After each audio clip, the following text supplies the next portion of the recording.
Um, but with that all wrapped up, bum bum Mm, bum bum, it's the Nerd News Network. it is indeed. Starting off with a very juicy bit. Yeah, keeping on Um, DCU. yeah, Ben Affleck says he won't be directing a DC film. I Mm, have nothing against James Gunn. He's a nice guy. Sure, he's going to do a great job. I just wouldn't want to go in and direct in the way they're doing that. mm. So that would make me believe that the meeting's been had. Yes. And he has an idea of the kind of thing James Gunn wants, and he's gone, that is not me, my friend. Which is fair. Yeah. Like, I think James Gunn was open to talking to him about it. Obviously, at the end of the day, this is James Gunn's DCU, so it's like his vision's gonna be this is you gotta somewhat fall in line with his vision because it's a bigger picture situation. And the tone across these films has to Yes, they don't have to be identical, obviously. but they have to But feel somewhat. you have to believe they can be happening in the same Yeah, world. and it's Like like Robert Pattinson isn't going to be happening alongside a Flash film. It's just not yeah. going to happen. So it doesn't surprise me that Ben Affleck probably had his idea of what a Batman film would be, and it just doesn't line up, and that's pretty much as is. And this idea of a big collective thing isn't what Ben Affleck wants to be part of. Like being a director and a group of directors all to the same story, like big picture thing. Yeah. Um, I did also see, keeping with Ben Affleck, he also put out something that his Batman performance in The Flash, apparently he feels like he finally nailed the character, and this is Interesting. he finally figured out how he wanted to play this Batman, and this was the best version of his Batman he's done. It just took him a while to kind of understand the tone, and it's like cool. Doesn't really matter anymore, mate. Like I've got a horrible feeling that this Flash film is going to be phenomenal. And we're all going to be sat there watching it do shit at the box office because of Ezra Miller. And we're going to be like, God damn it. Do you Because know here's why the I thing. think? Do you know why I think Ben Affleck feels like he's nailed his Batman this time? Go on. Because we've seen him in the trailer and he's just as Bruce, and he's probably Yeah. just going to be playing mainly as Bruce, and he can probably nail that pretty well. Quite possibly. But I do think, unfortunately, the Flash could be phenomenal, and I've got a really like horrible feeling that it's going to be fucking phenomenal. the story's going to but end. it's Then going to do really badly. Do you know what's going to happen if it does? If it's a good film, do you know who's going to repoke their heads? What fans are going to repoke their heads? Where's the Zack Snyder? Wow, you bring that up and it's not on here because I forgot to put it on. But He did you see teasing Zack something. Snyder's been teasing stuff on the old interwebs? Have that Darkseid. Yes. Let me find it quickly. Which is interesting because I don't know how this works. So it was hashtag full circle.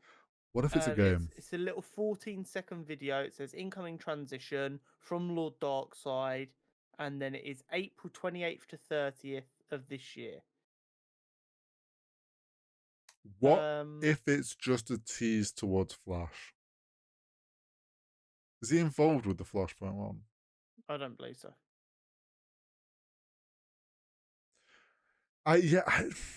Unless they're gonna do. No, because I was gonna say, what if they do Elseworlds? But I'm sorry, if you have Zack Snyder doing anything DC alongside the DCU's gonna, people are gonna get too confused. It undermines everything James Gunn's trying to do. Yeah. Unless he has something he can. What if it's just a game? What if it's Zack Snyder's game? Why would he be involved with a game though? Same way James Cameron did the Avatar game. It's just his name plastered on it. Maybe. Anyway. But yeah, DC. It's interesting. Yeah. More news on Superman Legacy. Yes. So James Gunn tweeted out that his brother sent him a text when he announced the target date for Superman Legacy. Hmm. And then he said, "Yeah, that's the actual date." And then his brother informed him, "Do you remember that's Dad's birthday, right?" and he'd completely forgotten, and his dad has recently passed away. Sure. He then, I can't remember where, he spoke a little bit about it, and it seems like Superman Legacy is going to be focused more on the legacy part of that title, is more to do with Superman finding a way to honor his Kryptonian heritage and his father, his human father, and their legacies, and how he can carry the best of both of them forward to give to the world. Yeah, I saw the tweet. It's like talking about how he's going to bring what he knows of Kryptonia and also his family on the farm, and like Yeah. how that shapes him going forward. I don't know if he was there any other stuff that he tweeted about to do with the. Well, he also confirmed that he's going to be directing it. Oh, that was it. So we knew he was writing it, which wasn't a problem. But now he's directing it as well. But it's interesting because while I don't view it as a problem, a lot of people are concerned that if James Gunn continues to do too much too early, no one else is going to want to come in and touch anything, which is then going to limit its success. Because if you don't like James Gunn's style, you're not going to like it, any of it. I get you. Which is an interesting take to me. I think as long as he doesn't do everything in their first chapter, it's probably fine. Yeah, and I don't think he will do everything in that first chapter. I think, in my eyes, it makes sense in a way that he would want to direct Superman because it's kind of like the headline film of this first chapter. I think part of the issue is people have a preconceived idea of James Gunn. Be Kevin Feige, and he's going to be there and organise stuff, forgetting that James Gunn's a writer and director. And also, so he's going to write and direct. People then that do remember that are like, James Gunn has a very set style. And it's like, do we want a Superman? And it's like, well, yes, he can do like Guardians and those, like he's good with that style. We've seen that, yeah. I do think he can direct a good Superman film that doesn't necessarily have to lean very heavily into those themes that he usually does. Hot take. Go on. Guardians 3 is going to confirm to us that this Superman film is going to hit the right emotional notes perfectly. Yes, I do. I think people are going to watch Guardians 3 and be like, hit with every fucking emotion they can be. But I've got to be honest, I'm angry at James Gunn. Oh. Because him taking over DC full time has fully squashed any chance of us getting a third Scooby-Doo movie written and directed by him. Whoa, you say that. I heard Shaggy is going to become a new DC superhero. Oh, everyone's heard of the powers that Shaggy has. Ultra Instinct Shaggy going one-on-one with Dwayne "The Rock" Johnson. Oh. Just get Pete Davidson to play. Yeah.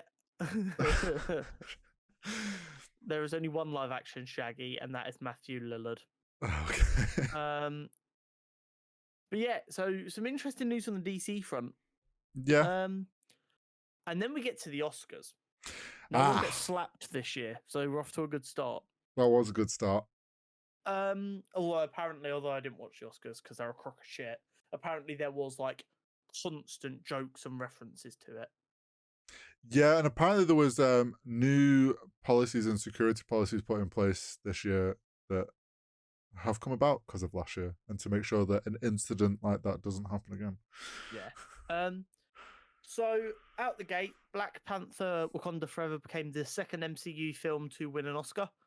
But it was not the one it deserved. No. Angela Bassett was robbed. Everyone knows it. Yeah. I don't even think that's like a hot take. No. I think everyone's pretty agreed to the fact that Angela Bassett deserves her fucking Oscar. Yes. But they got costume. Yeah, they did get the costume award. But it makes them only the second MCU film behind Black Panther. So, I mean, something's going right over there. Yeah. Unsurprisingly, in a surprise to absolutely fucking no one, Avatar won Best Visual Effects. Let's be honest, Avatar could have deserved. been a steaming pile of dog shit and it still would have won that award. Even if it looked like shit, it would have still won that award. Because of the way the Oscars is set up Oh yeah, but to just reinforce what people Out- already think. out of all the Oscars, that is actually probably the most deserved win. Yes. And yeah. The really interesting thing to me, though, was the outrage at Batman being snubbed for cinematography. As Roger Deakins called out the snobbery in Oscar voting. And I didn't know who this man was. I'm not going to pretend I did, but I did a little Google of him. Would you like to hear some of the stuff Roger Deakins has worked on as a cinematographer? Go ahead. 1917, the World War I film. Blade Runner 2047. No Beautiful Country for Old Men. Shawshank Redemption. Classic. Skyfall. Great film. This man knows what he's talking about when it comes to cinematography. And he's sat there straight after the Oscars and gone, Batman didn't win because of Oscar snobbery and it's bullshit. Yeah. I guarantee if that was a detective film, yeah, if it was like a detective noir film, yeah, 100%. would have won no problem. Yeah, of course it would have. But it's just interesting now because for the last few years, all we've seen is like these household mega successful people in the movie industry just go superhero films are ruining everything. Yes, big name directors being like superhero films are the worst. Yeah.